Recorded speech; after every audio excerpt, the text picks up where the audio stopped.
For the playoffs, we probably should do some live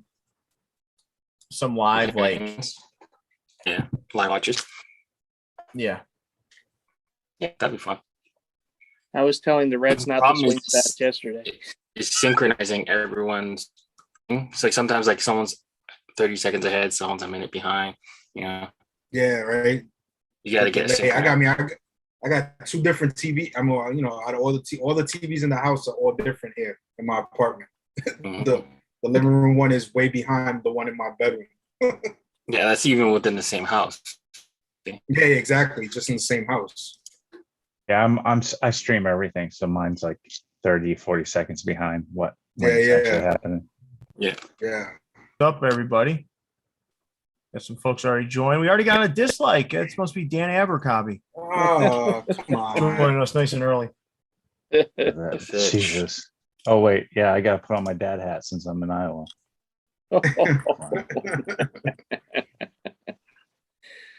Aldo, no problem, man. I'm happy you like the pins. Listen, man, I mean, this is going to be about sports, but like for those that say, you guys are ruining the hat game. You're doing this. You're doing like relax, man. You really think we're ruining it? Like we're newbies. Like I started collecting hats last weekend. Like, give me a break, dude. I've been in this game just as long as these clowns have. Ruin? How are you supposedly ruining the hat game? That doesn't make any sense. Because we're putting people onto stores and it makes it hard for certain people to collect. Oh, or to God, cop. Please. You're not supposed to show any hats. You didn't know that, did you? How I get all the hats handed to me. Like they think some courier brings them over here for free every day. Amazing. Clowns. I tell you. Nah, dude, I have this huge disdain for internet tough guys. I just have this huge disdain for it. Like they can write anything they want, whenever they want, and act however they want. And there's absolutely no sort of repercussions for those people because they sit behind a keyboard tapping away. They probably, they probably have some boss that's beating them down at work all day. They probably have a girlfriend beating them down at home. And then they find a way to get this outlet, right? You know why I'm not an internet tough guy? Because no one's beating me down anywhere. Exactly. I'm comfortable. I'm comfortable with who I am. I'm comfortable with the people that I'm surrounded by. I'm comfortable with how I move and how I operate every day. So I'm not an internet tough guy. I'm not going on to other people's shit and writing all kinds of stuff like, hey, F you piece of garbage, blah, blah. I don't do none of that. You know why? Because I'm not getting beat down anywhere else in life. Yeah. I'm winning. I'm winning at life. When you win at life, you don't give a shit what other people say. You don't go on there and play these little games. You get you know what, pal? Dan Abercrombie, whatever your name is. Yeah, you want to tell me what I'm about? You don't even know me, pal. Go out to New York and talk all this shit, say this stuff like he's going to go and do all these things in New York. You ain't going to do nothing, pal. You and I both know that. Give him the John Taffer treatment. There you go. Nah, this guy's he's a fake tough guy. Writing all this stuff. Polluting our space. Then he's telling Jason that people in Iowa don't wear fitteds. What is that? Is that even funny? I mean, that's not even funny. It's not like when Jason and I rib each other, right? We at least are funny. Mm-hmm. Like, the only thing worse than no. Yeah, but listen, the only thing that's worse than no humor is bad humor, right? So no humor. Yeah.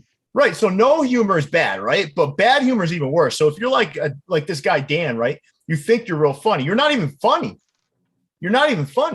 That's worse than no humor. Keep it to yourself, pal. Go ahead. He said he's going to make all kinds of fake accounts. Come on here. Make your fake accounts, pal. Have fun. If that's what you're doing with your time, maybe that's why you don't have what you want in life. Yeah. Right?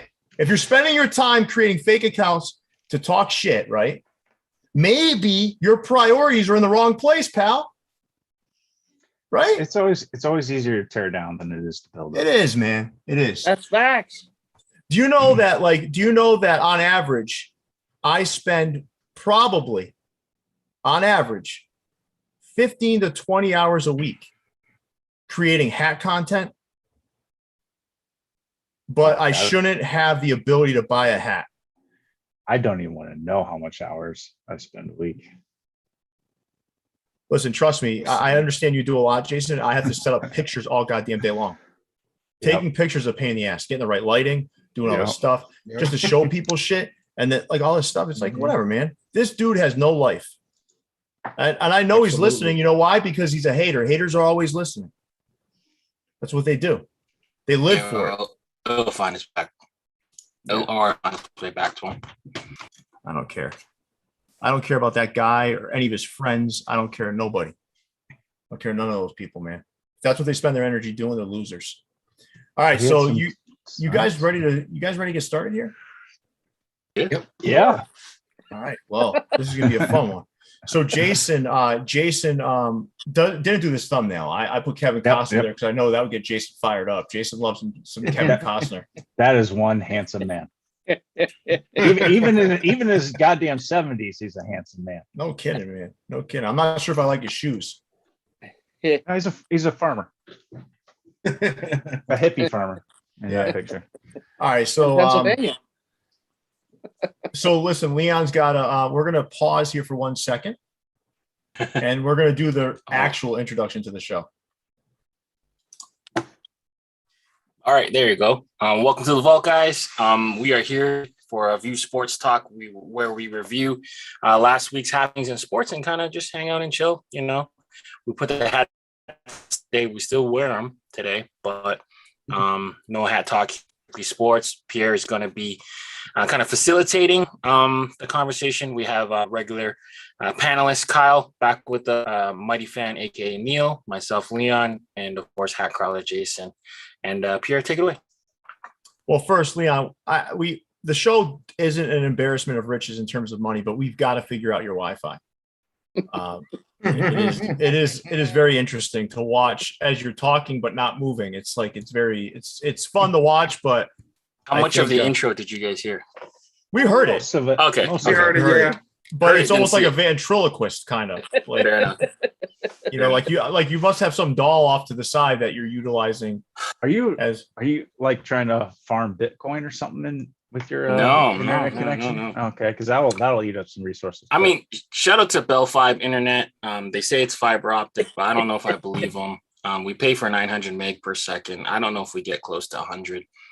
Shout out to Bell. Shout out Bell. Yeah, well, listen, and they are not a sponsor of the show. This is one of my favorite shows. Network. All right, Leon, Jesus Christ, man. This internet now is becoming like disruptive now. Now it's making funny noises. I just want to warn everybody, my son, I ordered a pizza for my 200-pound son. So you may hear the buzzer pretty soon. He's a 13-year-old. He's gigantic. People are gonna call it the cap caller, remember? Oh yeah. Dialing up the cap phone, right? Oh, Jesus. I apologize to our viewers out there for the Canadian. All right, so listen, so we're going to get started here. This is one of my favorite shows because it's almost like just a bunch of guys just sitting around having a good time talking sports and sometimes soccer. So why don't we why don't we get that ticker up there, Jason, so we get started here. I'm going to facilitate and we'll have some good conversations here. So the Field of Dreams game had a spectacular ending that I think almost did Kyle in. But we had to send a wellness check for Kyle. I was hurting. I was hurting after that one. Yeah. Now listen, man, I wasn't hurting for you, but I certainly, I don't know, like, you know what it is? Yankee and Red Sox fans and rival fans in general, right? Like that's true of, I'm sure of Atlanta and the Mets and Philly and the Mets and maybe Atlanta, right? Like, you know, all these rivalries, it's like you like really have great friendships, right? But you also look forward to, you know, your friend's team getting the shit kicked out of them. Absolutely.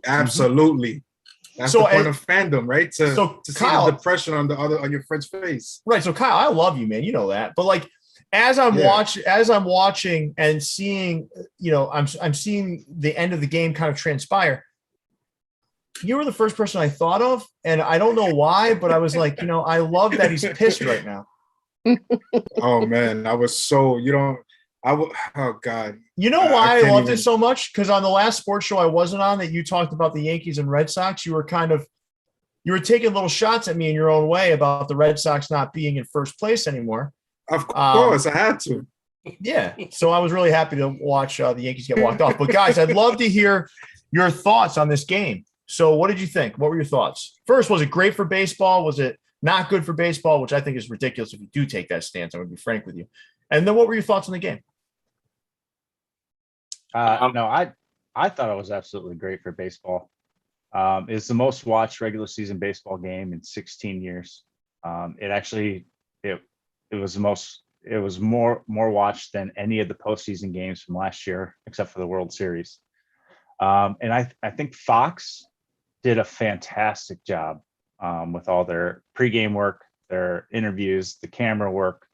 They really made it look like, even though it wasn't the same field that the Field of Dreams movie was played on, but they made it feel that way.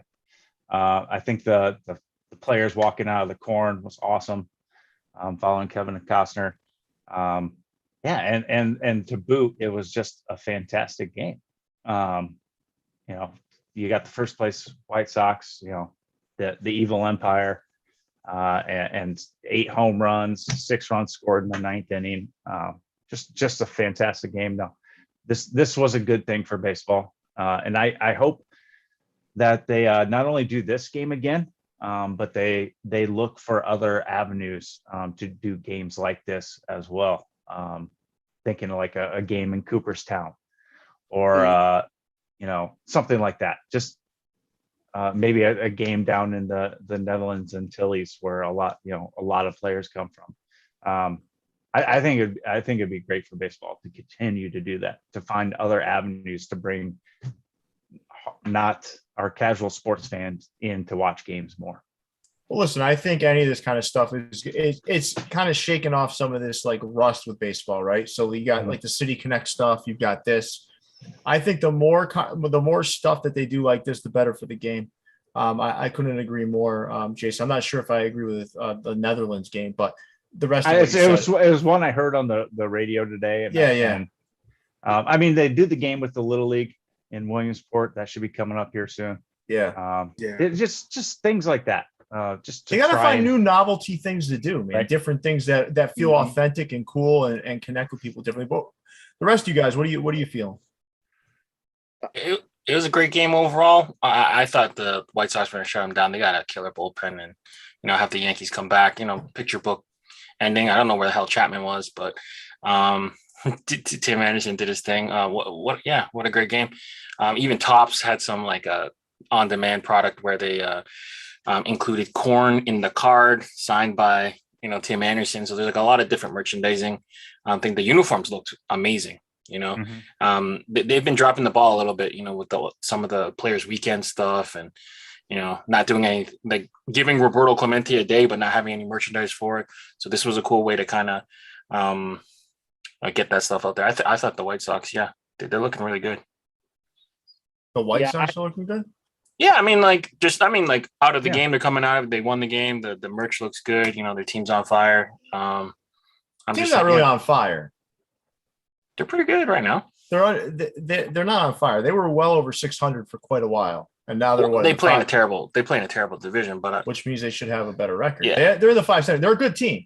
Yeah, but I'm not ready to. I'm not ready to anoint. I think the best team in the AL is Houston, but we'll get there later. Yeah.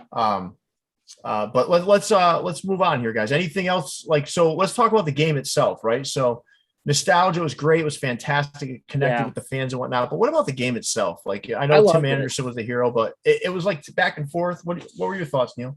I loved it. I really did. Field of Dreams is one of my favorite sports movies. So, it really it hit all the notes in that regard. The only thing that kind of bothered me a little bit is hearing that a lot of the players never watched the movie, and that kind of I'm like, it was almost like an opportunity lost. Like they should have gotten together as teams and showed them the movie, and this is why this is important and everything. Mm-hmm. But the optics of it, I love the old school feel of it, the old scoreboard. The uniforms, everything about it was just super cool. And I do think it could open things up for some future things. I know next weekend, I think they're doing the I believe they're doing the players the game at the Little League. And I believe if I heard correct, there's going to be like a kid broadcast team doing it on ESPN, which is going to be kind of cool. Still be better than that'll be better than A-Rod and what's her I think name? Monet Davis is going to be one of the commentators. But no, I think it could open things up for a future. I mean, I could see if it's possible to do like a Sandlot game or some other game here and there representing some sort of historical movie or something regarding just to show the joy of baseball. I mean, that's what it boils down to. And we had a great game on top of it. Two really good teams going at it, back and forth, battling. It was wonderful. It really was. I enjoyed the heck out of it. I just wish more of the players watched the movie. But to be fair, the movie is older than most of the players, if not all. Yeah, but it's not like a black and white movie from like I don't know. Well, is what it is. Kyle, I really was waiting to hear. Mostly, like when we were putting this together, I was waiting, to hear what you were going to have to say about the game. So I besides the fact that Zach Britton can't get his stuff together, no, it was a great game, man. It was exciting. Home runs, that's what baseball's all about now, right? You see guys hitting. Yankees down 4 runs in the 9th against Liam Hendricks, who's one of the best closers in baseball. And they, Judge hits a 2-run home run. Stan hits a 2-run home run to take the lead. The whole aura of it was so like cinematic, the feel of it. Like Neil was saying, very old school, the old scoreboard, the old White Sox uniform. It was just great. And Kevin Costner being there was pretty awesome too. I didn't even think about that prior to the game happening. I didn't even think he would come out, obviously, and I'm surprised he didn't throw the first pitch. He just kind of walked in and walked into the. I'm pretty sure he can't make it to home plate. That was disappointing though, to see him walk He's like 70 something years old, right? I mean, I was expecting that. Right, he's got the ball in his hand the entire time. Yeah, the teams walk the whole time. He walks to the middle of the infield, gives a little speech. I'm like, all right, now throw out the first pitch. And he just walks off the field. He just walked off. Jason. Hey, guys, the fucking guy is 70 something years old, right? Who cares? We're presidents. What's 70-year-old? What's at 70 years old, right? If they say, "Hey, Pierre, we want you to throw out the first," this will never happen. I'm worthless, right? But if they say, "Hey, Pierre, we want you to throw out the first pitch at Fenway," right? And they're like, "But we're going to put you 10 feet away from home plate." I'd rather not throw out the first pitch. I think you could reach it. No, but I'd rather not do it, man. That's emasculating, right? Like, hey, man, Kevin Costner could have thrown the ball 60 feet. Yeah, I think so. Yeah. I think he could have. They showed him prior to the game with, I don't know if it was with his son. He was throwing back and forth with somebody. Yeah, they're playing catch on the field with his son. Yeah. Yeah, he looked like he had a pretty good arm where he could have reached from the pitcher's mound. Did you guys hear that? I was kind of expecting that. Delivered. The pizza's there? Yes. Yeah. Kevin Costner. But yeah, no, overall, it was a great game. It was a great game. It was great for baseball. Jason said 16 years, the highest regular season rating. So overall, besides the Yankees losing, I love the whole atmosphere and what it brought to the game. So what did you break in the house? I was ready to break the TV, but then I said, I'm not going to do that because then I have to go buy another one, and then I wouldn't have the money to spend on hats. I have to go. Yeah. So I was like, relax. Yeah. I put the phone down.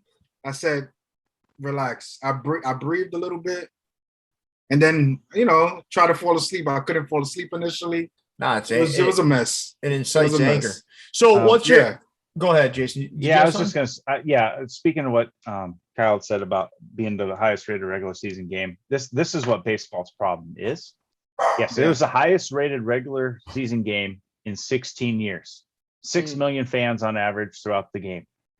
The Hall of Fame preseason NFL game that was on the same night. Oh, I could imagine. It must have got 7.5 million. Yeah, that's the NFL. So, right. So obviously football is king by a long way. Nobody stands a chance against the NFL. Right. Well, I mean, listen, what baseball does, you're right. And single game ratings, but yeah. What baseball does is it kills you with longevity. Like it's like or more games, 10 times frequency. You're talking exactly. It's games every day. Yeah. So it's a little bit different, but yeah, I mean, you're never going to have a baseball game unless it's like a really huge World Series game 7 right. go up against Yeah. the NFL. You know, it's just not going to happen. Well, that's why they don't even put World Series games on Sunday. Yeah, They don't even want to go up against the NFL. Nope. I mean, the only sort of game that could ever go up against the NFL on a Sunday, Or right, would be like a Boston Yankees, Yankees, LA game 7, Mhm.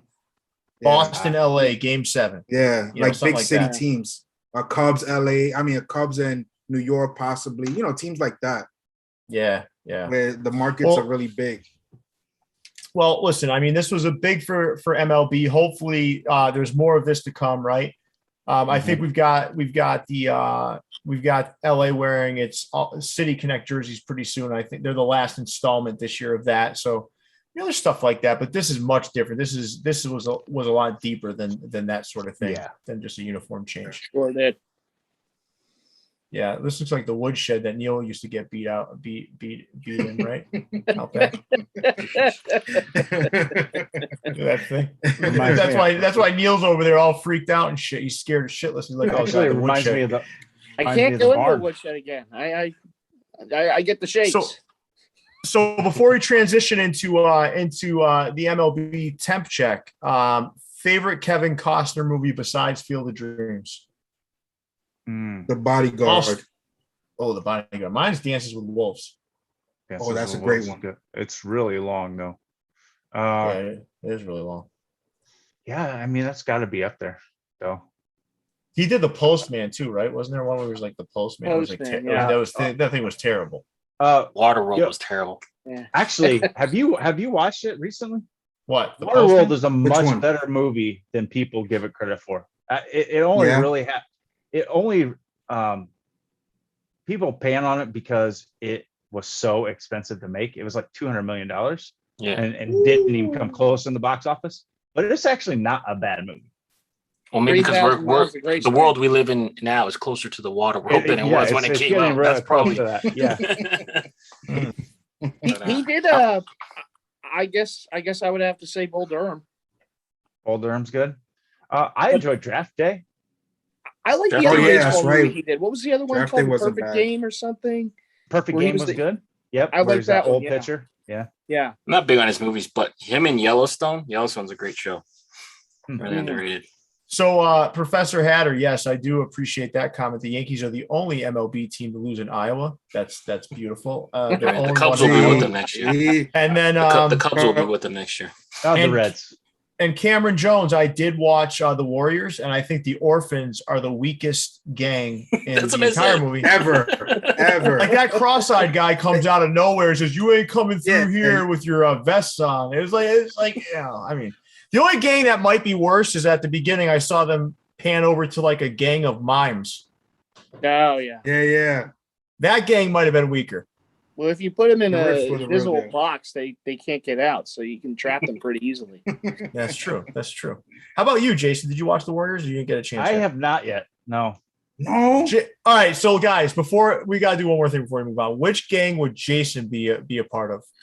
Well, see, this isn't even going to be funny because I'm not It even was going to know the what you're big- No, it'll be talking funny about. for us though. It'll be funny for us. So, which gang would Jason be a part of?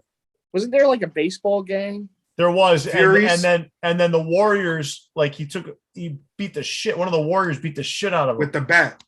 with That the was bat. my man Swan. My man Swan. I'm 10 years really since I've seen. All it. right. So let me narrow this down a little bit, okay? Guys. got you. So, is Jason more a warrior or an orphan? I'm staying out. Jason's of a warrior. He's No, a warrior, baby. I was no, gonna Neil, say, you gotta he's a play warrior. Watch what you guys say. That's for sure. He's a warrior. Warrior, okay. He's a He's not letting warrior. nobody he's not letting nobody come through his property. He rules with Leon. iron fists. You're orphan, right, Leon? You're team orphan? So rude. No. I'll give him Warrior. I'm giving him team orphan because of his V-necks. Those guys, but they had a 'cause- different. Sure. No. Listen, hear me out. It's not because he's cross-eyed like the gang leader. I think their bacon neck shirts kind of feel like his shallow V's. That's all. Yeah, but you gotta have like that mop top and then the flare jeans. I don't know. Listen, Jason, you got to watch this movie because I watched it and I was actually entertained. It's a decent movie. It's been a few years since I've seen it, but it holds up. Yeah, it does. It does. Jason, someone in the comments said you'd be part of the hat crawlers. Is that a gang? No. It would be your gang. But there are some. Listen, it was actually a good movie, though. I will say that. Yeah. So, like, people were like, "Oh, it's old." I liked it. I thoroughly enjoyed the movie. But the Orphans are the weakest gang. I mean, like, so unintimidating. Yeah, he's like, "You're not coming through here with your vest on. You're gonna walk through here as a civilian." And those guys are like, the girl from the gang, she was like, "You're just gonna let them walk through like that?" And then the girl ends up with the Warriors. Yeah, she ends up with with Swan. Oh, yeah, is that his name? Swan? Yeah. Yeah, that guy's a jerk too. All right, let's move on. MLB temp check. So we did our little mid-season sort of pulse check, right? What the hell is Scherzer looking at? Who picked these pictures? Hey, I've asked for pictures to be provided. They're not, so I got to go out. Oh, you did this? Yeah, I did this. Oh, that's God. Look at Scherzer. What the fuck is he looking at? The different color eyes, baby. Dude, that's crazy shit, though, right? He's part of Yeah, he got a blue eye and a brown eye. That's crazy. That's a motherfucking warrior right there, right? Yeah. He's a scary dude. He's like, "Fuck you, orphans." All right, so what are your thoughts, guys? So we kind of moved from the second half, right? I was certainly wrong about the Red Sox. I thought they had the AL East locked up, but I was right that Philadelphia was going to overtake the NL East. But we also have other things going on, huh? Who's in first in the NL East right now? Yeah. Who is it? Atlanta now? I was feeling very Braves. Braves. I mean, that's got to be the worst division in baseball, right? The AL Central. AL Central's worse. Yeah. AL Central's worse. Well, I mean, yeah, the Braves. The most competitive division is the AL East. And the West, the NL West, those two. Oh yes. NL West. No, the NL West are spread out too much now, though. Yeah, that's true. The bottom is the bottom. Arizona and Colorado. You've got San Francisco, then you've got LA, but then you go to now San Diego's they're starting to get distance from the top. They're 10 games out, I think. Yeah. So I don't know, man. But I still clearly think, I don't know, man, the Dodgers are the best in the NL. I mean, no matter what the record suggests, I think the Dodgers are the team to beat. That's my opinion. I could be wrong, but and I think playing pretty good. Yeah, they are, but I don't know, man. There's something about that Dodgers team. They're scary, man. They're loaded. I mean, I do think as far as the NL East, I do think it's going to come down to September. I mean, as far as the schedule goes, the Phillies do have the easiest road when we get to September, as far as they're playing a lot of, way sub 500 teams at home. They are going to have a big series. The second to last series of the year is in Atlanta for 3, and then they go to Miami, which has been a house of horrors for the Phillies over the years. But I still think it's going to come down to September. I do think it's going to be a 2-team race, Phillies and Braves. I think the Mets are going to fall out. And hey, it's anyone's race in September. But I'm hoping for the Phillies. It's been 9 years since we've been in the playoffs. So I'm hoping, but the only thing that they've been consistent at all year has been inconsistent. So we're going to see, but there's going to be some pretty good races going on. And, I am interested in seeing what goes on in the West too. You got some real good teams there. So it's going to be very interesting to see how things shake out. And the AL East, it's a shame. It's a shame someone from the NL East is going to make the playoffs and San Diego potentially doesn't. The closest of all the divisions. Yeah. Yeah, It is. Yeah, so they all equally suck. Well, let's be real here. The NL East is not in general going to mean anything. No, probably not. Yeah. Even when they make it to the postseason, it's not going to be a big effect from any of those teams as far as even Milwaukee possibility of winning. Milwaukee would eat any of them up. Yeah.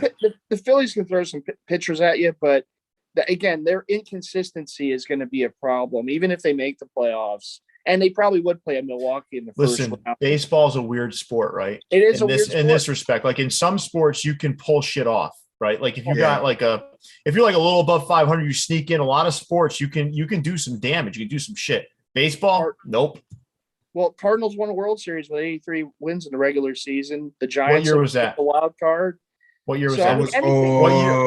What year was that?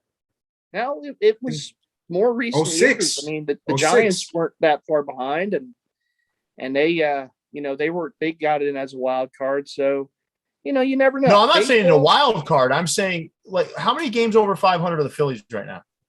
The Phillies are right now, I believe, 3 or 4 games above 500. Four games. If you believe that a team that's 3 or 4 games over 500 is going to make any noise in the playoffs, I'll give you half my hat collection.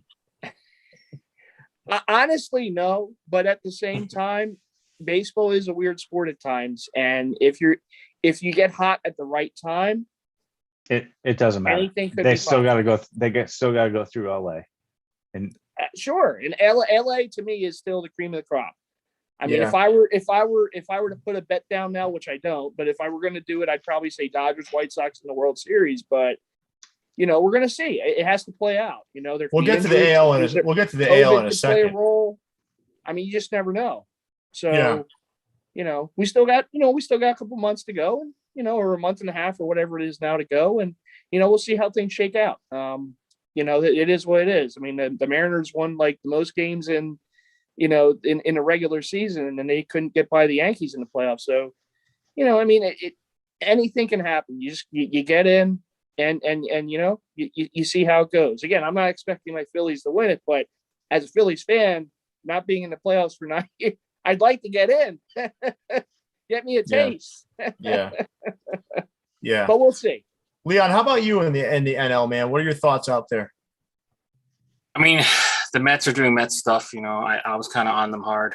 But then they got their kid gloves on with Jacob deGrom. So they're kind of fading fast. That's a real big disappointment. I was hoping they would do something over there, but the Dodgers keep doing what's really surprising is the Giants are kind of holding on, right? Mm-hmm. They just rewarded Brandon Crawford with a new 2-year deal. Kevin Gausman's pitching out of his mind, and Tatis, third time back from DL, comes back, gets 2 home runs and a double. Now they're throwing him in the outfield just so he doesn't jump on his shoulder. I mean, that guy, that's a monster. Crazy. I mean, that's like a career shortening type thing. I mean, if his shoulder can't stay in his socket, exactly. I mean, hopefully they'll figure out some way to either have surgery to permanently attach it or what. But that'd be unfortunate. That'd be unfortunate if he couldn't go. That catch he made this year was probably the play of the year. When he's jumping oh snag. My god, dude, man, that was amazing. It really is. Yeah. What an athlete, though, right? But they say if you're a major league shortstop, you should be able to play all over the field, and he's kind of proven. Yeah, he's usually the best athlete on the team. It's true to me. Like third and short are the two, primary athletes. Those are where you got to have cannons. You got to be athletic. I mean, like they don't even want him just diving for balls right now. So. Stick him out there. You can't even hide him. There's no DH spot, right? So that's another topic. Yeah. Right? Yeah. Listen, I mean, how about the AL? So let's move over to the AL. So we got Tampa Bay, who's got the best record in the AL, I believe, right now, right? Mm-hmm. By a half a game, thing, man. Yeah, by a half a game. And then you got Houston, and you got Chicago kind of leading the way. Yeah. I don't know, man. My opinion is the cream of the crop in the AL to me is Houston. I hate to say it, man, because I'm not a Houston fan, but Houston. Don't let the outfit fool you. I love this outfit, but I'm not a Houston fan. But Houston is the cream of the crop to me in the AL. I know a lot of people, the sexy pick is Chicago. Everyone wants Chicago, but I don't feel they're better than Houston. I just don't. I feel if it comes down to it, those two are playing each other. Houston's going to win. That's just I think next year, next 2 years, maybe that changes. But right now, I feel it's Houston. Yeah. But I'd love to hear everybody else's take on the AL. And please, Leon, don't tell me that the Toronto Blue Jays are winning the AL. Winning the AL. They're going to get he's ready to say got him upset. Look at they're him. going to get shut out of the playoffs, and they're going to have one of the better records in the AL. I mean, look, Houston may not have the most talented team. They're right up there, but like you got to factor in the fact that they've had a lot of success together, and they're probably the most experienced team out of all the teams in the AL. But you know, the Blue Jays just got home. They had a great homestand. Everything was looking good, and then George Springer, and we went out west, and George Springer is now injured. So we do have 3 consecutive Player of the Weeks going. I mean, we're pretty hot, but we got a lot of work to do. A lot of teams in front of us have to lose, which, you know, but kill me. But I think the Blue Jays are one of the most talented teams in the AL, top to bottom. So our lineup is killer. We got good pitching. Open needs a little help. I watch a lot of baseball. Yeah. Okay. We got 5 players with 20 or more home runs and 70 RBIs. No one's down no one's down in the offense, but there's a reason why they have such a big run differential, and their record is what it is. The bullpen. Okay. Yeah. The bullpen is pretty. I haven't seen so many bases loaded walks in my life on one team. Bullpen's pretty important though. Come October. Yeah. Yeah. No, he's not. He's acknowledging that. I've said it all year. Our bullpen sucks. I mean, they've tried to shore it up, but you know. Which is one of the reasons why I, personally, I'm leaning Chicago for the AL, just because I like their lineup. I like their starting rotation, and the bullpen is nasty. I mean, adding Kimbrel, I think, was a real, jolt for them. And they were already solid in the pen. And I've seen Kimbrel in the playoffs, and let me tell you something. I get it. That's not. I will tell you one thing about Kimbrel: a fantastic lights out closer.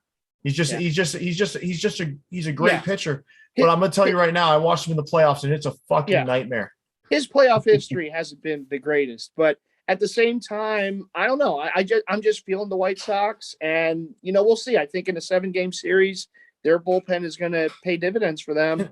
But again, we'll see. I mean, that's the fun of baseball. You never know. I had a long conversation with my dad once about this, and then I'll pass it over to you, Jason, around like going after players near the deadline or whatever that just don't have a good pedigree in the postseason.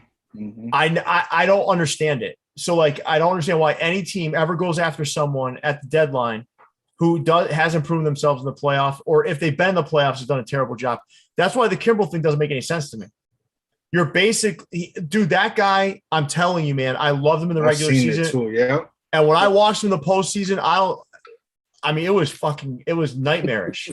So to me, like, I just never understood that thought process. And I was talking to my dad about it. Like, why do you ever go out and sign someone who can't win in the playoffs when you're at the deadline? That's what you're building for. Yeah. Right. And there's a lot of players like that. Yeah. But they don't need him to be lights out. Already have the better. Sorry. Go ahead. No, I was saying they don't need Kimber Closer. So. They have a few options there. I mean, if he doesn't quite work out, then they could go in another direction, because they are pretty deep in that pen. Right. But even if they put him in the 8th inning, if he's a setup guy, let's say he's a 7th inning, at some point, it doesn't matter. Yeah. Like wherever you're pitching. Like it doesn't matter if you're not doing well. Yeah. Like if you're not built for that, you're not built for that. And I mean, Houston does have the experience. I mean, they've been there. They, right or wrong, they've won. They've had a lot of playoff experience. So it might come down to that, Pierre. Absolutely. It might come down to that, and the team with the more experience might win out. But again, we'll see. I mean, baseball, it's just one of those games. We'll see how it all plays out. Jason, I know you were trying to get a couple words in there, so I want to make sure that you get a chance to share. 2 words for you. Tony La Russa. He's going to make all the difference for that White Sox. Tony. Yeah, he's got World Series experience. He'll get Kimbrel figured out in postseason, and that's why you go after maybe some of those guys that don't have the greatest postseason record, because you think you can fix them. Anyway, but Astros play in a terrible division besides maybe the Athletics. The NL East is going to beat each other up, so I think I think the White Sox are going to cruise to the World Series with the Dodgers. All right, thanks, Jason. Yeah. So let's we had some kind of mid-season awards that we talked about, right? Yeah. Leon said that Vlad Guerrero was going to win the Triple Crown, and be the MVP. What's the RBI check? Who's leading the league in RBIs right now? Devers. Who did I say? I believe it's Devers. Last time I checked. Yeah, I who think did you I said say? Devers as well. Yeah, I think I did. Yeah. I think I might have. Who's my pick for MVP? Shohei. Well, I think it was Shohei. Yep. Shohei, I believe, is still. You guys think he's still the MVP? Yes. Yes. I mean, he's got that team without Mike Trout at 500 baseball. Fucking With crazy. Vladdy Jr. right behind him. Yeah. Yep. Let me tell you something. Vlad Guerrero will be MVP in this league multiple times. Yeah. I think it ain't this year. It ain't this year. Yeah, Shohei's just on that other level right now. So yeah. 7-1. The problem with Shohei is now, not for him, for everybody else, is if this dude hits 40 home runs, bats 300, hits, drives at 100 RBI, and then he goes like 14-1 on the mound, like, what are you going to do? Like, how do you not give that guy MVP? Exactly. Yeah, it's impossible not to. I mean, they're saying his WARs is like 7.9. No one's over 6. Yeah, it's just because he's got the pitching in there, right? Yeah, I mean, he's head and shoulders ahead of everyone. So, I mean, yeah, he's got 39 home runs too. Like, and he's taking a lot of days off, right, because of the pitching and stuff too. Yeah, so the fact that he's got that many home runs is crazy. I will say, Leon, in your defense, in your team's defense, if they get stronger pitching out of the bullpen and maybe another starter, right? That team is dangerous. They can bludgeon you. Mm-hmm. They can bludgeon you. What else, guys? Any other thoughts on the MLB pulse check? Anything else that you guys are kind of thinking about? I'm just shocked that Tampa Bay continues to do what they're doing. I mean, we spoke about this in the past. They just glass now goes down. Everybody thought they were done, and they lead the AL East. It's crazy what they continue to do. It's like they just plug in guys and they they come in and do their job, and it helps having the Orioles in your division. For sure, they're horrible. Yeah, but that's one team, right? That's really the only team. That's the only. Listen, the AL East, the only team. Bad. Yeah, but the only team that's a pushover in the AL East is them. Yeah. And if you go to these other divisions, there's 2 pushover teams at least in every other division, not the AL East. Blue Jays went 12-2 and still stayed in 4th place. Here's the deal, right? Here's the deal. The AL East, they beat the shit out of each other. Yeah. Right? Yeah. But then they go out and for the most part, they hold their own everywhere else, right? But they beat the shit out of each other. So sometimes that can be deceiving when you're looking at the AL East and their records and whatnot. That can be deceiving, but it's a testament to Tampa Bay, man. I mean, they do so much with so little. Terrific farm system, and they can scouting. Also get away. Their scouting is second to none. And they can also get away with getting rid of players and not miss a beat. I mean, Adames was a good player for them last year. They move on from him, and they just don't miss a beat. I mean, they bring in someone else, and then he sets the world on fire. So they know how to scout, and I kind of wish the Phillies would get some of their scouts at some point. But last thing. Tampa has a great system, though, and shout out to them for that. One last thing. So we got Professor Hatter in here saying Miggy's 1 away from 500 home runs. So and that's true. Like Miguel Cabrera is one of the best players of our generation, right? I mean, really, but he's one of those guys that, it's almost like Griffey towards the end of his career, right? People weren't appreciating him anymore. And and they really weren't. You got to remember, like once, like Pedro at the end of his career, these players, you start to get kind of lulled to sleep, right? Lulled to sleep and but then when the career's over, you go back and say, "Holy shit, that guy was a monster." Yeah. That guy, that guy. And Miggy's one of those players. I think if he had kept his weight under control, this guy could have hit 600 homers. I think I remember him as a baby-faced assassin with the Marlins back in the day. Man. That guy could always hit, and he always killed the Phillies back. He was Manny Ramirez, He was Manny was. Ramirez like. Yes, he was terrific as a Marlin, and he's been terrific as a Tiger, and he's one of the good guys. So it would be great to see him get number 500. And hey, good on him for that. He certainly earned it in his career. Yeah, for sure. Kind of wish one of those guys I wish could have won a title, but yeah, but with the Tigers at least. we are falling asleep on him, and then we're gonna realize, like, like 5 once years you see his numbers, once he's retired, going into the hall, you look back. It's just like Pujols. Yeah. Right. We're seeing the tail end of his career, and you're starting to go, oh, okay, it's Pujols. But then when his career's over, you look at his number, you're like, holy shit, this guy was a monster. Yeah, his first 10 years in the league was like unmatched. The machine. Yeah, but he goes machine. Yeah. And they all think he's older than he actually is, right? And it could be true. You never know. Possibly. Never know. He did look like a grown man when he was 19. Oh, yeah. So I mean, like, he looked like a full grown, like, I'm talking like man strength man, Yeah. No, I had a friend growing up that he came from DR, and he's not watching this. And even if he did, he's not going to make a big deal out of it. He wasn't his right age. He was 2 years legally older than what his birth certificate was. But in DR, they tend to, if relatives have passed away, they've done this in the past. And with baseball, they'll get a person that passed away and they'll get their birth certificate if they're 2 years younger. So he's 2 years older than his actual age says on his birth certificate. So when we were in high school, we were playing high school ball. He was 20 and we were 18. Listen, I'll tell you what, man, it happens here in the States too. Neil is actually 57. What's that? I couldn't. So let's move on, fellas. So let's move on to the summer league. So we're getting a chance to see some of these young budding superstars, right? Kind of show off a little bit and show what they're made of, and see, were these NBA teams making the right decisions? And obviously it's a really early look, but I'd love to start with Jason. Jason, what was your take so far in the summer league? Jalen Green's going to be really, really freaking good. Cunningham's going to bring Detroit out of the basement, and the rest of it really just doesn't matter. It's the summer league. Who cares what the records are? Whatnot. It's nice to see some of these guys get to play. The one big thing that I take away from this is that the G League path for players coming out of high school is now a viable option. After seeing Green play, after seeing Kuminga play. Kuminga, yeah. You may see a lot more kids go that route. Yeah. I mean, they make $500,000 a year, and they don't have to go to school, and they go in the NBA and tear it up right away. Yeah. Why do we force that shit, right? Right. Yeah, it's such a stupid rule.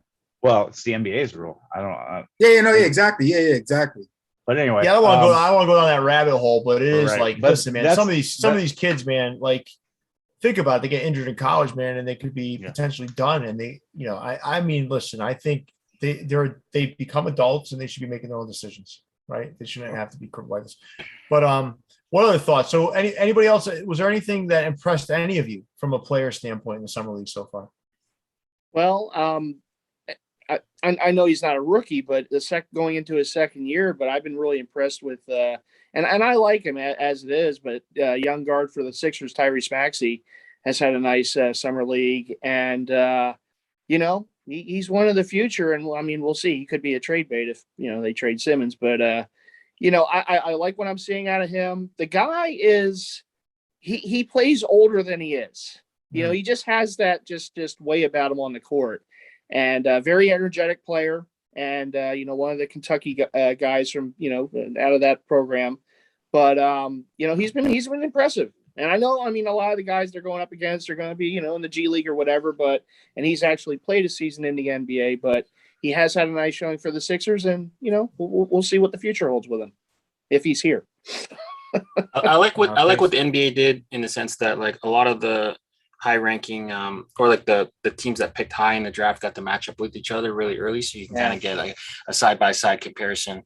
But yeah, I think like this draft class, they keep saying how talented it is, how deep it is. I think 1 through 7 picks 1 through 7 all had above average to good summer leagues, some more than others, but yeah, I'm right there with Jason. Jalen Green looks really, really good. I think he came away a little injured, but hopefully he'll be ready for this season. But yeah, Raptors look good. Emmanuel quickly looks good. Scotty Barnes is looking good too. Mm-hmm. For Toronto. Yeah, and Emmanuel quickly for the Knicks looks really good, but they just signed Kemba Walker to kind of stop his improvements. I don't know. He's more like a two guard anyway. Quickly being a Knicks fan, so I watch all their games. He can run the point if needed, but he's not really a facilitator. He's more of an off guard. He's a good shooter. So I mean, with Kemba, obviously, if you need quickly to play the point, he can do it. But with him and Rose, that's kind of locked up. But I do mention in the Knicks, got to mention my Knicks. They picked up 2 guys in the draft. Well, kind of 3 guys. Deuce McBride, Grimes from Houston, and a guy, Jericho Sims from Texas, who, I mean, I like we know though the Knicks have been a joke for years. I admit it as a Knicks fan, but I like the direction where they're going. They seem to, Leon Rose has a good idea of what he's doing. Not like past GMs, Phil Jackson had no idea. So I like the direction the Knicks are going for sure. But they like Jason said, Jalen Green looks like the real deal. Houston, I think they lucked out on this one. They got a good one. Nice. Any last thoughts, fellas, before we move on to Tyler Gilbert? No, it's Summer League's just a fun watch. Yeah.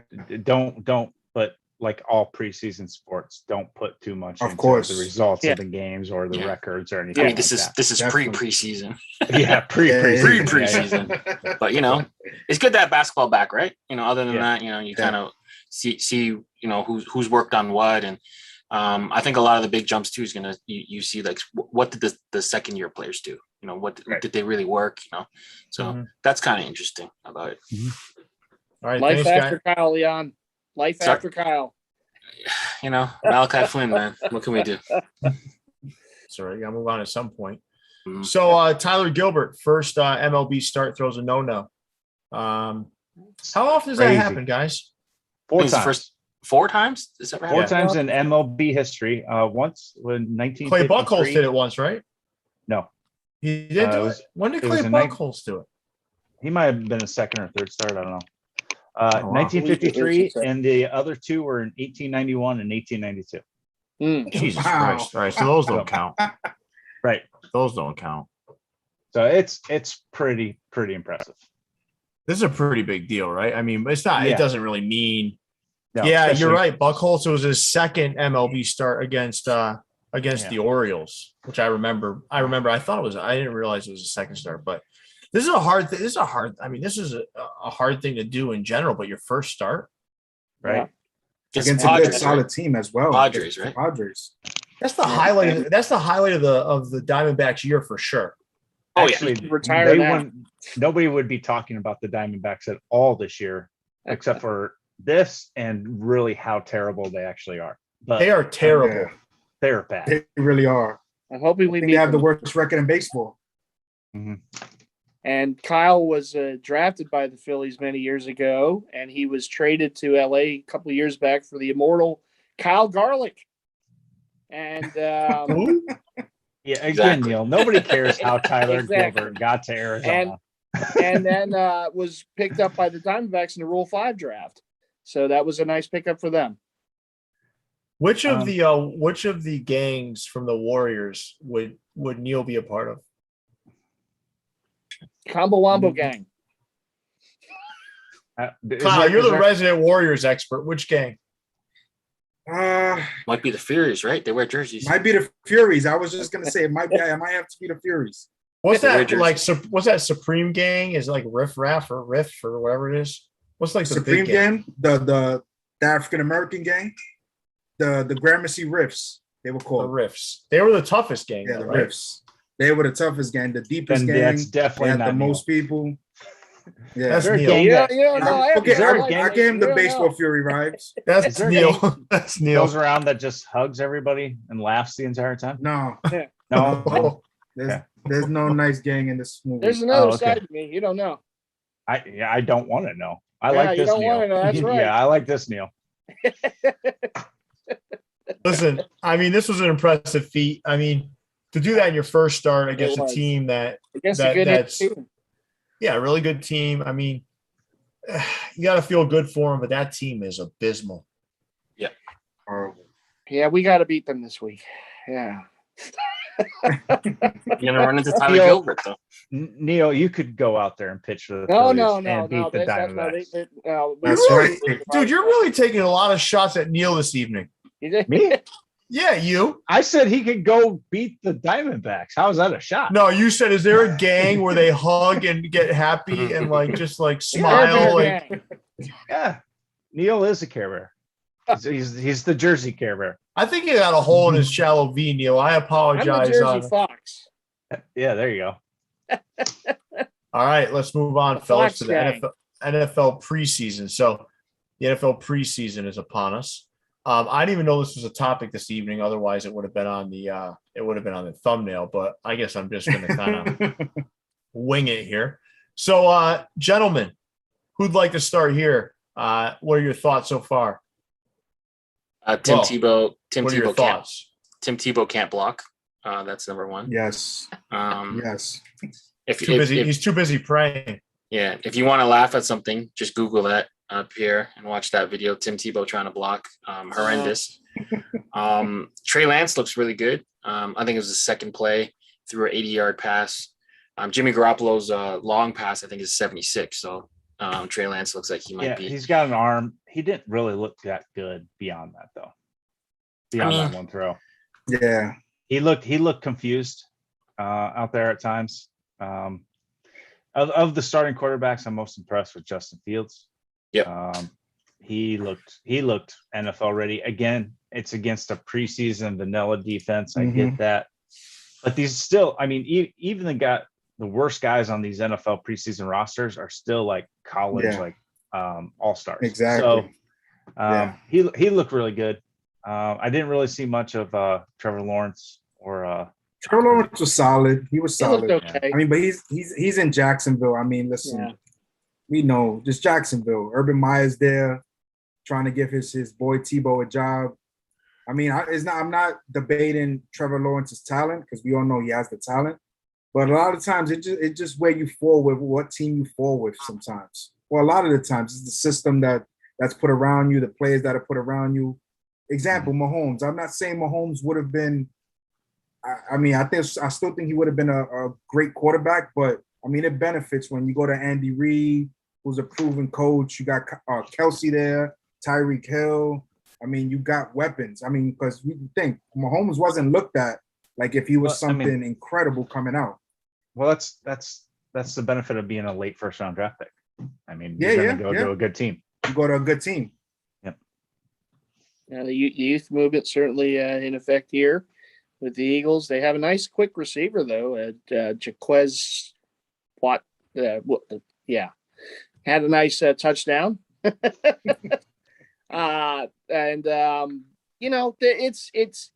not a tremendous hey, this is going to be a Super Bowl year or something, but I just want to see him compete. They have a rookie head coach, young quarterback, young receivers. Real excited for Smith coming into this season, and we're going to see. Maybe they can hang around in the division, but there's some young promise, and it to me that's exciting. It's exciting to kind of see the unknown and see how it kind of develops. So I'll tell you guys one thing. There's two things that I just won't watch: preseason football and spring training baseball. I just couldn't give less of a damn. One last week though for spring preseason, thankfully. I just don't. I don't know, man. You guys may say, "Oh, you're not a real sports fan." I am a real sports fan. I just can't. I can't watch that shit. There's only so much time in a day, man. I'd rather just hear about it. I usually will tune in to the first game to see how the rookie quarterbacks look. So the first couple of drives of that first game, and then I won't watch NFL until kickoff on the season starts, right? Thursday the 9th. Yep. Yeah. Practice squad all-star. What do you think about Mac Jones though? How do you think that's going to go with your Patriots? You think it's him or Cam Newton? I think it's going to start with Cam Newton. Yeah. I don't see how Cam survives the entire year. He won't make the whole year. Yeah. I think. Yeah. Listen, Yeah. I really do like Cam. Mhm. I do. Mhm. I think, but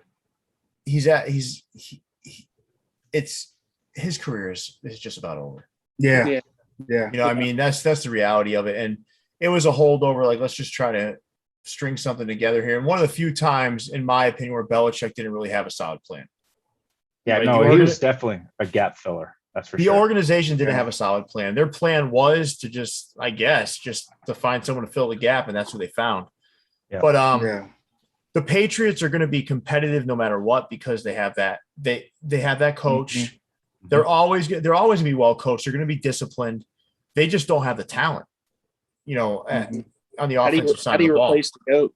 I mean, that's a tough thing to do. Listen, I think we learned very clearly that people that were saying Tom Brady's a system quarterback, like everybody's a He's fucking definitely- system quarterback. Everybody's a course. fucking system quarterback. Everybody's a system Of quarterback. course. Everybody, I'm so sick of hearing that Mhm. shit. Now Yeah. you know, all these people that spent all their time telling me that Tom Brady wasn't the greatest of all time. Well, now you fucking know he is. Okay. He's pretty good. And don't tell me Joe Montana's better because he went to 4 and he didn't lose any. I don't give a fuck. Yeah. I'd rather get the 10. Right? Yeah, and I mean, even if you it's get the your 10 and win 4, that's still better. Like, that means still went to Montana got 10. knocked out. Every other season, Montana got knocked out before he even had the chance to go to the Super Bowl. Montana Now- didn't win with the Chiefs. Listen, man. Football is I a team could sport, go so- all day. I could go all fucking day about these people that told me Tom Brady was a system quarterback. Every fucking quarterback is a system quarterback. Every fucking quarterback's in a system, therefore they're a system quarterback. Yeah. Right? Mhm. That's it. But what happened to the Patriots when Tom Brady leaves? Are they as good as when they had him? Not even close. No, what happened to Tampa Bay? Now that they put some tools, put some weapons around them, right? Well, they implemented the system. Get the fuck out of here. It doesn't matter. Tom Brady can go out there and just fucking throw the ball around and win, man. I mean, it's just like the guy's a winner and people just need to get over it. Right. And and listen, it hurts to see him. For me, it hurts to see him on Tampa Bay winning. But he's the fucking man. That's He it. is. Yeah. No doubt. He's one of those Much as I guys. despise him, he's the GOAT. He's the preeminent gotta winner run a of he's the baseball. preeminent winner of our generation. Period. That's Yeah. period. I seen a funny stat out there. Megatron got drafted in Brady's 7th season, played, retired, and went to the Hall of Fame before Brady's Brady still retired. playing. Brady. Yeah. Yeah, I saw that Megatron. That's crazy, Yeah. man. But Yeah. you know, listen, I don't want to turn this into the Tom Brady show, but it just got me to thinking. Like, listen, man, the Patriots, they're rebuilding. The fortunate thing about them rebuilding is they have Belichick. They're going to have discipline, and they're always going to have a defense that's going to keep them in the game. And you know, when you have that, your rebuilding is a lot easier. You know. And it's almost like what Jason said. It's like having a late round pick in the Mhm. NFL. Like, you're going to go on to a good team. You know, they have their built in like system that's just going to work. You know, now they can start plugging in some good players. Let's see what happens. But I don't like the NFL preseason. So I'm Soul's not- Here this week. They're practicing with the Eagles this week. I read Soul 7. I read Soul 7's comment, right? So that thought crossed my mind too. well, I think why? Because LeBron's been to more finals than Jordan went to. Yeah, well, when he was making the comparison, my mind went there. So I'm like, oh, so are you arguing here's the LeBron difference. over Jordan? Here's the difference. In Jordan's era, they weren't building fucking super teams. I'm He Yeah, was into the it's it. super team. That's a huh?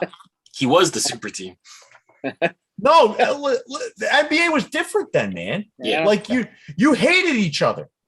You weren't like, hey, Yeah. buddy. You weren't calling each other on the weekends, like, you know, sipping on their fucking wine coolers. Hey, you wanna link up like behind the scenes and we can just make a super. It didn't fucking happen, man. If Charles Barkley called Michael Jordan and said, hey, man, let's try to find a way to get on the same team, Michael Jordan would say, go fuck yourself. Yeah, I want to Those beat you. damn Knicks. Damn Um, that John Starks. You know? Yeah, I don't know. I mean, they're both really good. It's hard to compare against different eras, different generations. I mean, Jordan would have gone to 8 finals in a row and probably would have won Yep. 8 finals in a row had he So- not gone and played baseball. And I think my argument was different, though, right? Wasn't it? It was get to 10 and win 4, meaning win the same amount as Joe Montana. Exactly. LeBron won as many as Jordan? He's got, what, 5? He hasn't won as many as Jordan. 4. He's got 4. No, he's one behind. And I think he's been to 9. He went to 9 in a row. Yeah. Well, I mean, That's crazy. The losing the East was horrible. The East was fucking terrible. There was no one that could hang with him. Terrible. That even could compete with them. For Jordan, the losing is what drove them to be who he was. Losing to the Pistons in the playoffs those years, the bad boys getting his ass kicked by the Pistons. Yeah, is what and drove then him. they finally had to overcome that demon, and then they took off from there. LeBron's a better physical specimen. He's stronger, Yeah, whatever. Jordan's killer instinct was just fucking different. Well, he was an assassin. It was different, man. I've seen both of them play, man. I'm not like blinded by shit, you know. I've seen both of them play. I'm not going to tell you Oscar Robertson was better than Magic Johnson because I don't know. The difference is I saw both of these players play, and there was something different about Jordan when the game was on the line and he had to win it. There was something different about him. He wasn't shooting bricks at crunch time, you know. And he also wasn't entertaining offers to create super teams. It's a different era. Nope. It's just completely different, you know. Now, yeah. If LeBron had stayed in Cleveland his entire career and won more than one championship, we could probably make that comparison. But it's just different. Yeah. Soul 7. I want to be clear. First of all, I love Soul 7. He's one of my favorite supporters of the channel. Yeah. But LeBron has played against more competition. Is not a chance. Nah, man. I don't know what that means. He's played longer. Well, here's the deal, right? The other thing that Jordan had to kind of operate against was a much more physical NBA. And he played 82 A games much more physical NBA, even though they softened it a bit because of Michael Jordan, right? Jordan. Yeah. That's true. That is a fact. I'm not going to deny that. But you came to the playoffs, right? What happened in the NBA? Every year. Score. Huffer beat the shit out of people. No blood, no foul. The refs took themselves out of the game. Yeah, and Van Gundy going after Morning's ankles. Yeah, scores in the fourth quarter with 3 minutes left were 63 to 59. that Pistons series, that last series that Jordan lost to the Pistons, changed the NBA. Yeah. It softened it a bit. Now that was the first step, but that NBA softened by that series was still 10 times tougher than it is now. Mm-hmm. Well, you blowing someone out, it's a foul. Well, you can't even put your foot in their shooting zone anymore. Yeah, you can't do anything. What is that? No hand. That's my point. Listen, that's anything. my point. Yeah. So, like, I was talking to a youngin the other day that was telling me that Steph Curry's a fantastic fucking shooter. Probably fantastic. One of the best of all time. Maybe potentially, right? Yeah. Mm-hmm. But will we ever know if Reggie Miller or Ray Allen were actually not as good a shooter? We will never know that. We'll never know. Yeah. The rules are different. Mm-hmm. The rules are different. Like Ray Allen, to me, had the prettiest jump shot I've ever seen in my fucking life. Yeah. Beautiful. Yeah. It was like music. Beautiful. It was like poetry in motion. Yeah. But you could also Jesus get into you could also do things differently to defend him than you can now. You know? Exactly. So I don't know, man. This is how I look at it. When Jordan was playing, he stopped Hall of Famers from winning championships. Nobody ate once Jordan started winning. Malone, Malone, Stockton, Barkley, Patrick Ewing. He has because Ewing, Reggie Miller. He stopped guys from eating. Yeah. When LeBron played in his era, other guys have won championships. Yes. So that's how I break it down. When Jordan started winning, nobody else ate. It was only him and Pippen. Yeah. Well, Jordan did the Ted Williams thing. Other Hall of Famers. Jordan did the Ted Williams thing too. He missed a year, right? Ted Williams missed 4 years of his prime. Jordan missed a year and a half, right, or something like that. Half, yeah. And then, and there's no way you'd come back a half a year after having that time out, whatever. But like, do you really think anyone was beating them that year if he played? Absolutely not. No, there was a chance. There was no chance. There was no chance. If he had played that whole year, the Magic wouldn't have been in the finals that year. No, man. And this excuse that people say that Jordan didn't play against competition, in his era, some of the top 50 greatest players played during his and like when I mean great, Charles Barkley, Karl Malone, two of the best power forwards of all time. Patrick Ewing, Hakeem Olajuwon, David Robinson, some of the best centers of all time. Clyde Drexler. Like he played against some of the best players that I looked at Reggie Miller all time. Like something, like it's crazy to think that I don't know, man. Listen, the game was different too. You had a 7 foot. The way the game was played, you had a 7'1" beast. Right hovering around that hoop somewhere. Now, I'm not saying right on it because obviously the rules have always been there around it, camping under the hoop. But I'm telling you, like it was different, man. And the dude was fearless. Yeah, the dude was fearless. About those Bulls Actually, you can camp now. You couldn't camp. Yeah. There's you're right. Violation. Yeah. The thing also about those Bulls teams that I think people need to remember is it was an era of the big man, but those Bulls teams never had a dominant big man. They had they had Bill Cartwright, Will Purdue, Luke Longley, Wellington. I mean, these guys were not cream of the crop. So the team was built on Jordan, Pippen, a point guard that could shoot threes, Horace Grant, a power forward that was either Grant or Rodman, right? And then they had some loser center. Yeah, and a white guy that can shoot. The white guy that could shoot was usually Paxson, Steve Kerr, Paxson, or Kerr. And Steve Kerr. Yeah, I mean, they had some really good players. That second three-peat team, they did have some really good players around. They had a Ron Harper. They had Dennis Rodman. They had Kukoc. Yeah, they had some really good, Hall of Fame worthy players. But Jordan was the engine that rode that. Now, listen, I'm not going to die. So anyone who thinks I might be denying like LeBron's greatness, no, LeBron is another one. Like I was talking about Miggy Cabrera earlier, right? I'm gonna appreciate him more when he's gone. When you really take the time to look at it all, right? But in the moment, watching him play, watching Jordan play, I saw them both. I watched them. I can remember Marv Albert's voice on Saturdays watching the NBA on my little tube TV in my bedroom. I soaked it all up, right? And I just watched and watched. I'm telling you, there was something different about Jordan. There was something different about that guy. It's not because I was a kid. You saw something different, man. He was a fucking killer. And he was not playing with people. Go back and watch The Last Dance. Yeah. Go back and watch that. The guy was a killer. I admit, look, I grew up in that era. Jordan was my first favorite athlete. I mean, I saw them play live when they came to town to play the Sixers. I was in love with that team. And Jordan just was different. And I was a Celtics fan. Yeah, I was a Celtics fan. But I wouldn't miss a Bulls game. Give me a break. I love the Bulls. Exactly. I watched them all the time. NBA on NBC with the theme song. And Larry Bird. He was the one player. He was the one player, right? Him. And people call us boomers, right? They'll call us that. I don't give a fuck. Let me tell you something, man. There was very few players in any sport where you would abandon your allegiance. Yeah. Right? I would say the Celtics would be on, the Bulls would be on.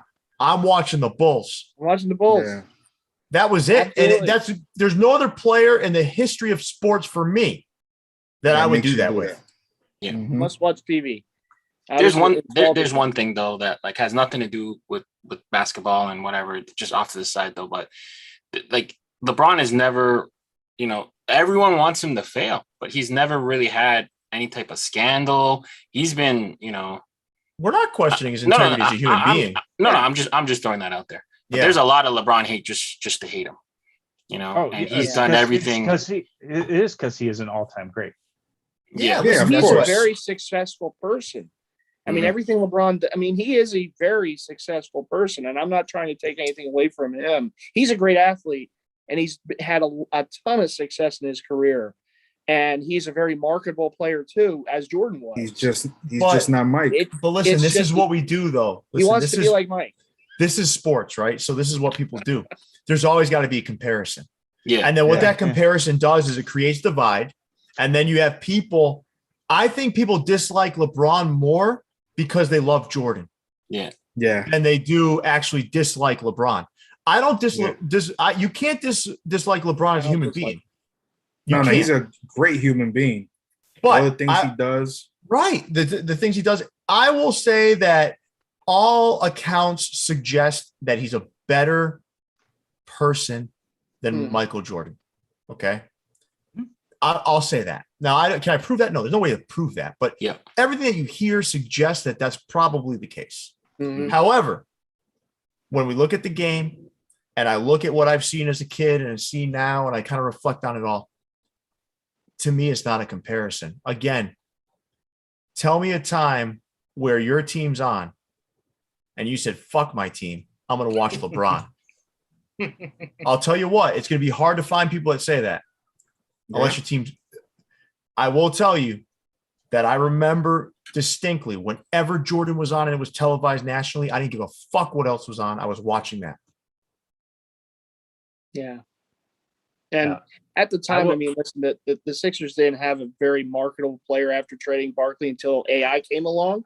But still, Jordan was the draw. That Bulls team was a rock star team. It just was. And Michael Jordan at some points was bigger than Michael Jackson. Yeah, exactly. The biggest fucking rock star or the biggest fucking pop star in the history of the world. Yeah. Charles Barkley even said it back when they were friends, obviously. He even said he's been around numerous famous people. He said nobody gets the type of reaction that Michael Jordan does. It's like insane. You hear former players talk about him like he's a godly figure. Like it's Mike. It's Mike. Yeah. This was a great conversation, man. Yeah. This went off on a tangent, but a good tangent. We really did. Really did. There's nothing wrong with that, man. Good extra topic. Yeah, it was good. Like additional. I don't know. It went from what? From NFL preseason, yeah. To Brady to how did we even get there? Talking sports does it though. I mean, you would that's go what talk when somebody brought up a New England quarterback question. Oh, that was me. I'm sorry. So you're fucking blaming me. What? So you're not gonna tell me you didn't have a good conversation though, Jason. No. You asked how did we get there, and that's yeah. No, this is still good. I think some of the best stuff comes off the cuff. You know, yeah. It was fun, and we got to skip soccer. I was about to say we didn't get the soccer talk in today. Jason, you want to throw in the soccer talk real quick? No. Who's taking the EPL? I got to go with I'm going with Man U this year. Man U, I'm going with whatever team Ted Lasso is coaching. That's Richmond FC, baby. They're in championship. Yeah. They're not eligible. But just way too soon. First week reactions. I'm going Man U. They looked really, really good this weekend. So. Hey, listen, Jason, I'm floored by that assessment. All right, so everyone, thank you so much. Listen, Kyle, as always, it's great to have you on as always. You guys. Oh, I love it, man. And Neil, listen, you talked about something other than Philadelphia twice, so I was impressed by that. I'm all Minnesota today. Look at this. Yeah, you are. Look at you. You never know what you're gonna get out. Yeah, you know. Nah, man, I liked it a lot though. And Leon, as always, look at you two. You guys went with the same sort of vibe. You went with like the crossover hat with the jersey. Great minds think alike. And then Kyle and I did the more traditional. And you're matching Kyle. Yeah, that's right. Yeah, and Leon, your Wi-Fi still fucked. And then Jason in typical fashion is wearing a shallow V. Like a referee. Like the referee. Yeah. I don't own a jersey. I think Jason's heard a couple times in his life. He marches to his own drum. Yeah, I don't follow crowd. There are no crowds here in Iowa. Yeah, there are. And you guys all wear dad hats, right? Yeah. Yeah. Well, guys, all the viewers out there too, thank you for watching. We're still building our viewership of this show, so anything you can do to share with a friend, maybe share it on your social networking, whatever you can do to kind of help us build this up, that would be great because we're trying to diversify the content. If the sports stuff starts to take off a little bit, we're going to do more of it. We can do like one-offs, different sorts of topics and stuff. But we could certainly use some help in spreading the word and kind of sharing it in your respective social media circles. So with that, gentlemen, thanks again. Thanks so much for being on with me. This was great. It was like, 5 friends hanging out and I loved it. Leon, big fella, take us away. Yeah, make sure you guys are dropping a like and subscribing to the channel on the way out. If you are listening to the podcast, please rate, review, and comment. Viewsfromthevault.com for your official merchandise. For Leon, Jason, Pierre, Neil, and Kyle, we out, guys.